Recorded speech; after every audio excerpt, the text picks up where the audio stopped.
It's the 16th of June and I'm Tom Glasson. Welcome to The Roast. Now, with Queensland laws putting people associated with bikies under scrutiny, I'm making sure to cut all ties I have with any bikies that I might know. So, let's see, Cleaver Jack, he's just a chef. Blood Fist, he's a friend of mine with a rare hand disease. And Tim, I remember Tim. Tim rides a Vespa. No, better to be safe than sorry. Goodbye, Tim.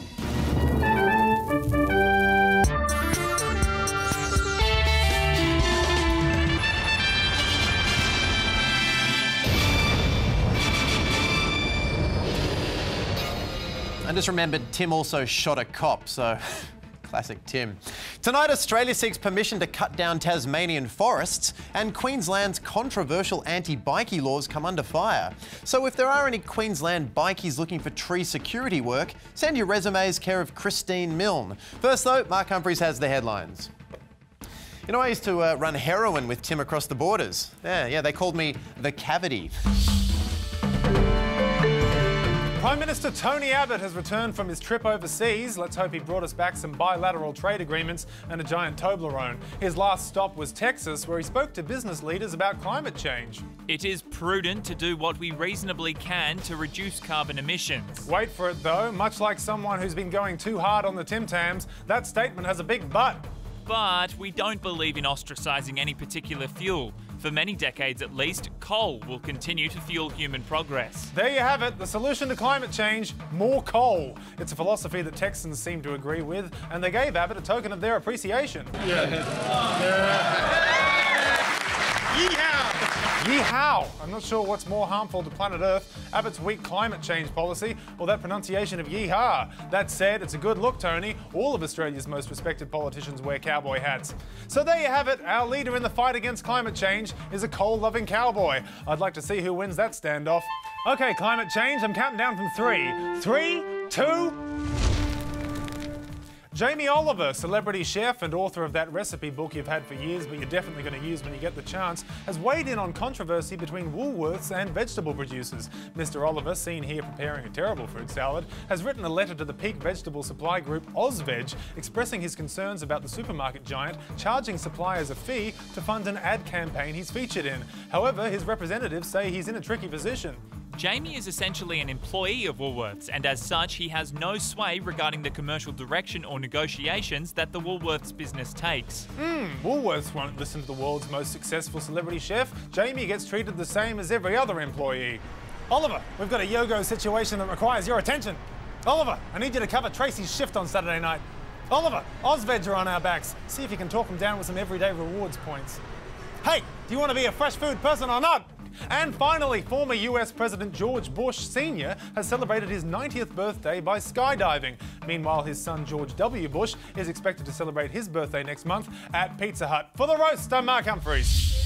Thank you, Mark. Well, next up tonight, the annual World Heritage Committee meeting is underway in Qatar, presumably because Qatar bribed everyone for the hosting rights.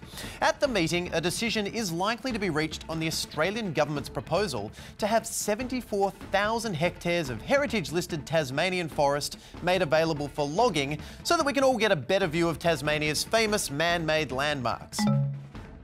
Now, it would be a shame if the World Heritage listing was revoked because it helped end the decades-long forest wars between loggers and conservationists. And no one wants those wars to start again, not even an association representing timber workers, which has confirmed it is asking it to uphold the current boundaries. Yeah, those loggers just never were the same after the war. They came back with that haunting 74,000 hectare stare. Now, the federal government says someone needs to log the forest because it's been logged before and is now degraded. And they are right. I mean, just look at all these trees with X's spray painted onto them. And if something's damaged, you gotta get rid of it. It's like my friend Tim always used to say, Cavity, you know that guy we beat up? Well, now you need to kill him. He's all damaged. And if the proposal is successful, Australia would be the first developed country to have a World Heritage Site delisted. So while we might not be progressive when it comes to things like same-sex marriage, at least we're not afraid to be the first for the really important things. Jazz Twemlow has more. I'm sitting here at the top of a Tasmanian tree. Currently it's protected, and that makes sense because it's been here for 3,000 years. You'd ensure a painting of a tree if it were a tenth as old. Unfortunately, Tony Abbott believes that inside every tree is a table waiting to get out, and that there is too much locked up forest, and so wants to delist this as a World Heritage Site and open it up to loggers. Shit! Ah, beautiful. So good to see all those locked up trees now running free as paper.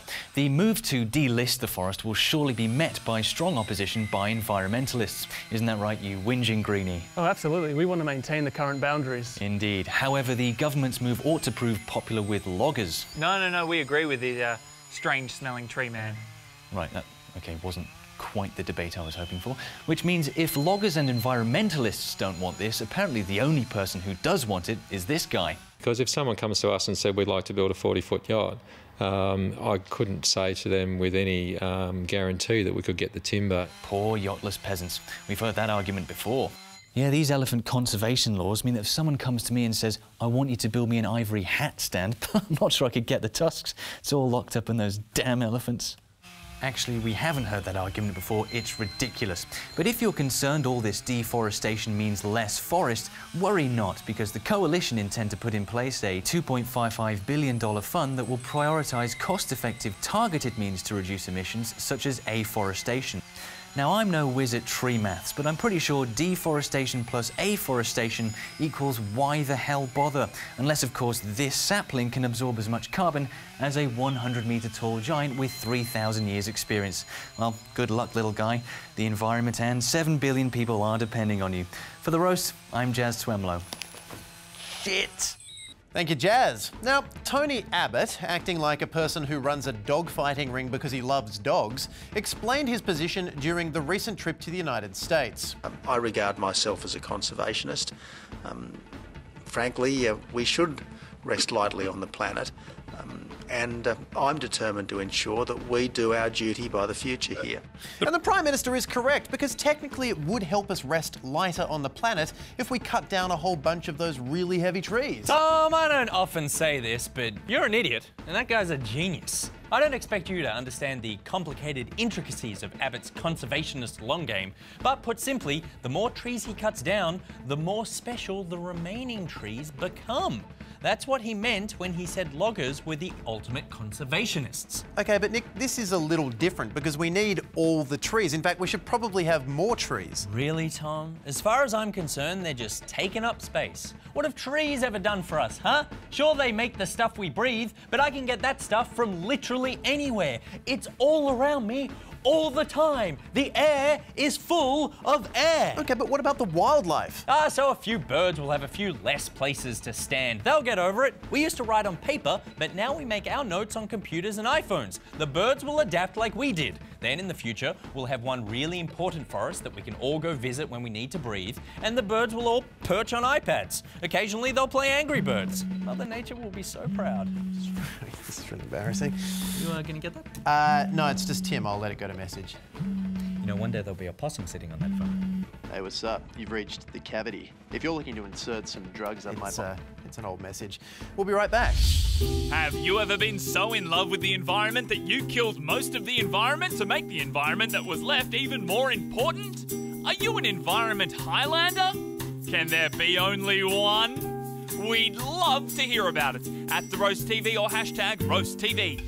Finally tonight, Campbell Newman, the overlord of Queensland and Australian Xerxes, has come under increased criticism for his controversial anti-bikie laws, currently the subject of a High Court challenge. The main law in question is the Vicious Lawless Association Disestablishment Bill, or VLAD, presumably named after the man notorious for his soft touch and reasonable approach to crime. Now, under VLAD, it is a crime for 3 or more members of a criminal organisation, which in this case is any bikie gang the government says it doesn't like, to gather in public places. And that sounds reasonable, but there is one small problem. These laws, far from targeting members of motorcycle clubs, are targeting everybody in Queensland. Oh, are they targeting other clubs as well? What about book club? Are they targeting book club? We were just reading Saddle Club this week and, oh man, are they targeting Saddle Club? Why would they target Saddle Club? Saddle Club never hurt anyone. No, they'd never arrest a book lover. Cases like Sally Couther's, the librarian mum charged after sharing a drink with her bikie fiancé and friend. Ah, yes, old Sally, stop looking at those anatomy books, Couther.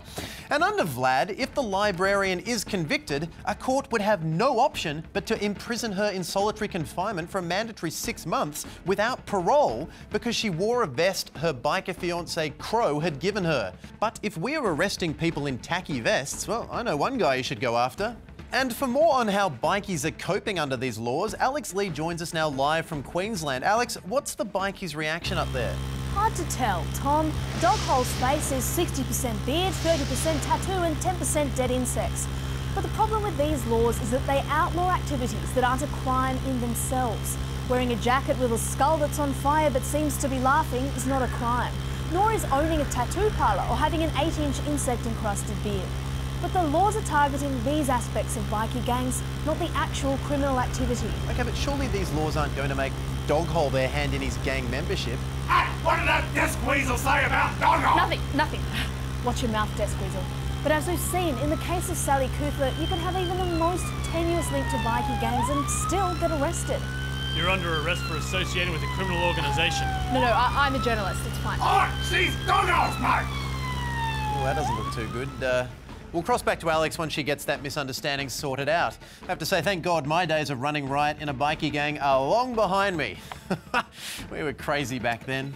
But when the previous Labor government tried to enact a less draconian anti-bikie crackdown, well, the current Attorney General, then in opposition, had some pretty strong language on the matter. A government that tries to remove these freedoms and liberties is a government that is to be feared. Well, back to Alex Lee now. Alex, are you afraid? Terrified, Tom. Turns out associating with bikies while wearing their colours was enough to land me in jail. Well, you should have checked all of Queensland's anachronistic and possibly unconstitutional laws before you went there. And saying that, I probably shouldn't have been seen talking to you. Sure. Back to you in the studio, Tom. Tom? Yeah, sorry, Alex. I'm over here. They found out we're associates and arrested me as well. Hey, Tim! Cavity! How are you, mate? Oh, it's been too long. Hey, listen, mate, I'm going legit. How do you feel about joining me and deforesting some formerly World Heritage listed trees? Oh, I don't know, it sounds illegal. No, you'd think so, wouldn't you? Now, how many do you reckon we could fit up your cavity? Good night. Maybe 3 or 4? 3 or 4? You're going soft on me, mate.